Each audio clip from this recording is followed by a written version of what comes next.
بسم اللہ الرحمن الرحیم۔ السلام علیکم ناظرین، آپ دیکھ رہے ہیں پروگرام دوسرا رخ اور میں ہوں ثناء اللہ خان۔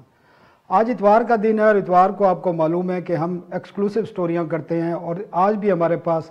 3 بڑی اہم ایکسکلوسیو سٹوریاں موجود ہیں جو ہم اپنے ناظرین کے ساتھ شیئر کریں گے۔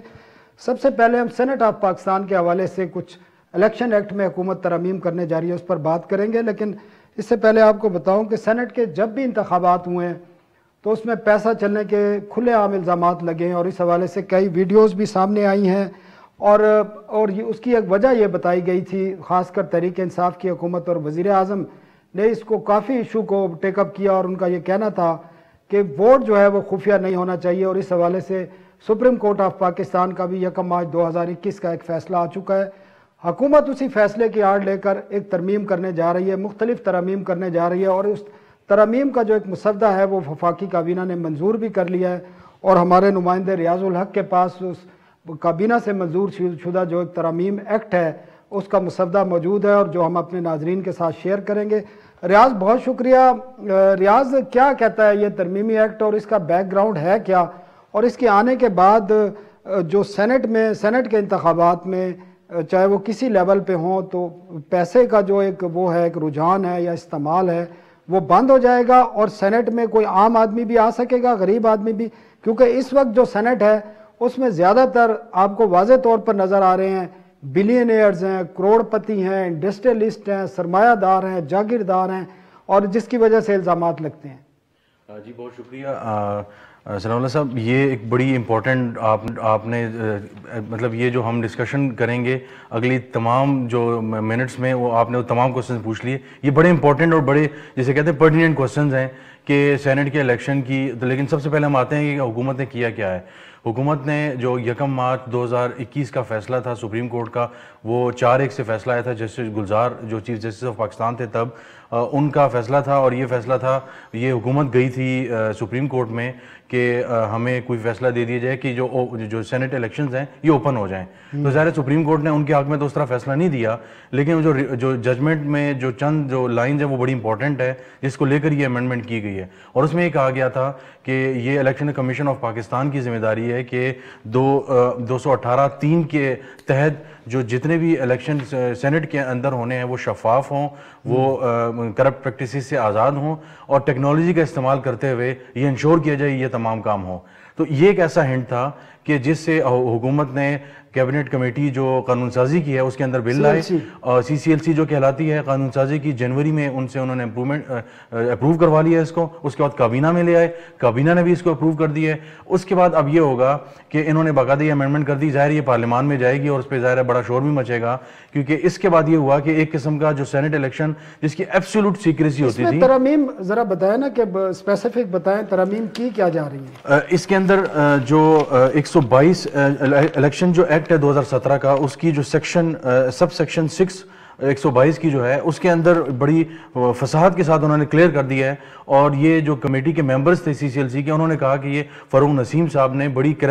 جو بڑی درستگی کروا کے بڑی زور دے کے انہوں نے یہ کریکشن کروائی تھی، اور انہوں نے جو لا منسٹری نے تیار کی تھی اس کے بعد انہوں نے بڑی کریکشن کروائی ہے اس میں، اور اس میں یہ لکھا گیا ہے کہ جو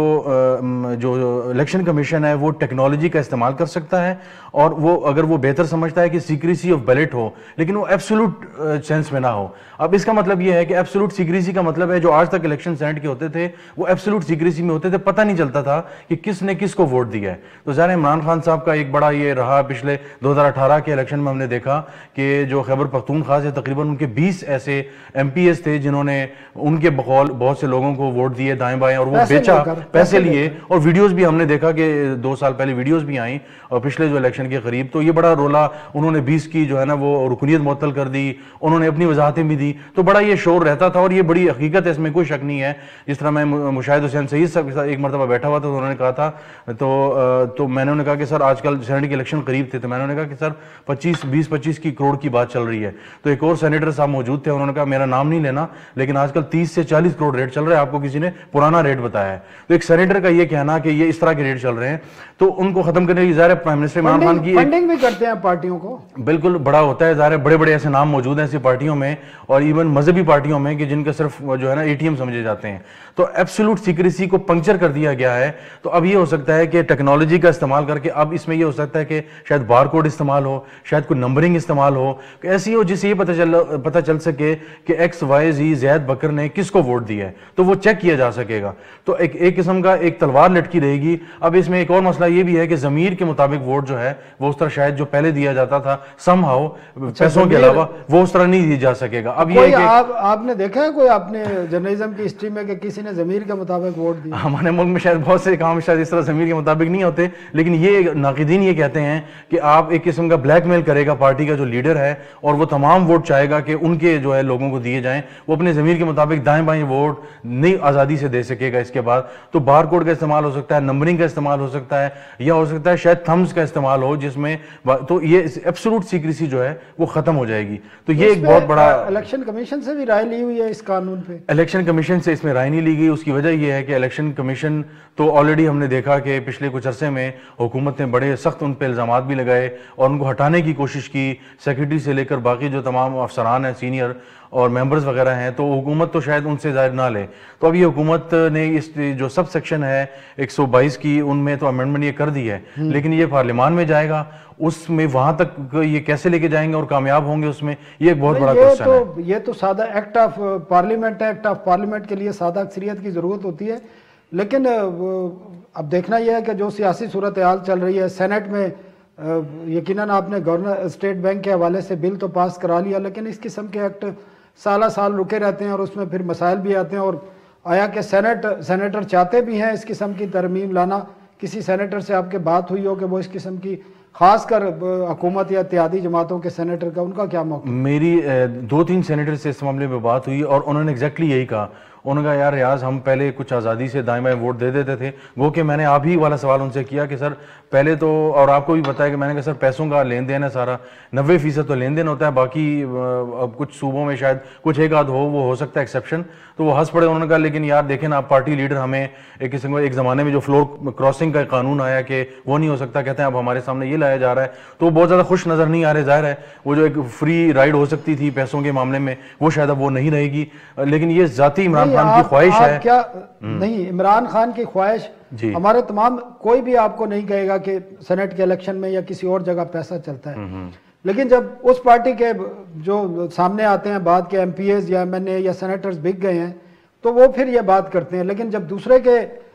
MPs یا MNAs کو آپ کی حمایت کریں, کسی بھی وجہ سے کریں, تو اس وقت یہ قانون کی ضرورت نہیں رہتی ہے. اور ہمیں نظر آیا ہے سینٹ میں جو حالیہ وہ بل پاس ہوئے ہیں اس میں دیکھ لیں, جنہوں نے یوسف رضا گیلانی کو ووٹ دیا تھا انہوں نے PTI کو ووٹ دیا, اور کیوں دیا ووٹ, یہ باتیں بھی, الزامات بھی اس بارے میں لگتے رہے ہیں. مجھے آخر میں یہ بتائیں کیونکہ ٹائم کم ہے, آپ کیا سمجھتے ہیں یہ ترمیم اگر پارلیمنٹ سے پاس ہو جاتی ہیں تو اس سے سینٹ میں جو پیسہ چلنے کے الزامات لگتے رہے ہیں, جو ویڈیو سامنے آتی رہی ہیں, جو چیزیں سامنے ہیں جس کے بارے میں رائے لوگ رکھتے ہیں, تو وہ ختم کرنے میں مدد ملے گی یا ایبسلیوٹلی اس کو ختم کیا جا سکے گا؟ اب یہ بظاہر جو ایک کوشش لگ رہی ہے, اور ایک مڈل کلاس کا بندہ سینٹ میں آ سکے گا؟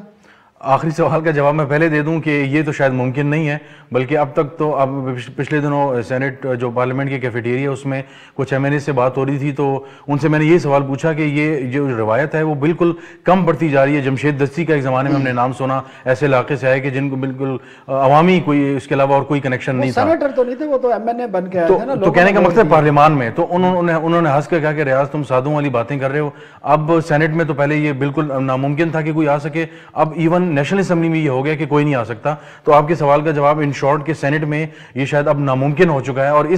اس امینڈمنٹ کے بعد بھی کسی 1% بھی امکان نہیں ہے کہ وہ ہو سکے. اس کی وجہ یہ ہے کہ جس طرح کا سینٹ کا الیکشن رکھا جاتا ہے, جن لوگوں کو ٹکٹس دیے جاتے ہیں وہ ہم سب کے سامنے ہیں. پتہ ہے کیسے دیے جاتے ہیں؟ بالکل وہ دوستی یاری میں دیے جاتے ہیں, پلس وہ ظاہر ہے وہ ارب پتی کروڑ پتی انسان ہو, اور ہم نے دیکھا ہے حکومت سے کچھ سینیٹرز ناراض ہیں. دوستی میں ٹکٹ لیتے ہیں, وہ دوستی میں نہیں سر, ان کے فائدے ہوتے ہیں کیونکہ لیجسلیشن میں جو ان کی کمپنیز اور دائیں بائیں جو بزنسز ہوتے ہیں ان کی پروٹیکشن کے لیے جو سر ہم نے دیکھا ہوا ہے کہ بالکل ایسے ایک دوسرے کو بیک کرتے ہیں ایک دوسرے کو, اور باقاعدہ طور پہ کہیں خود گیسٹ کے طور پہ آ کے اپیئر ہوتے ہیں ایسے بلز میں جب ان کے دوستوں کو فائدہ ہو رہا ہو, اور وہ آ کے باقاعدہ طور پہ اپنی رائے بھی دیتے ہیں اور ان کی رائے کو لیا بھی جاتا ہے, اور باقاعدہ طور پہ وہ ڈکٹیٹ کرتے ہیں. ہم نے کمیٹیز میں دیکھا ہے. تو ظاہر یہ چیز تو ہے. ہمارے پاس ٹائم کم ہے ناظرین, ایک وقفہ لیتے ہیں اور وقفے کے بعد دوسری سٹوری کی طرف جائیں گے.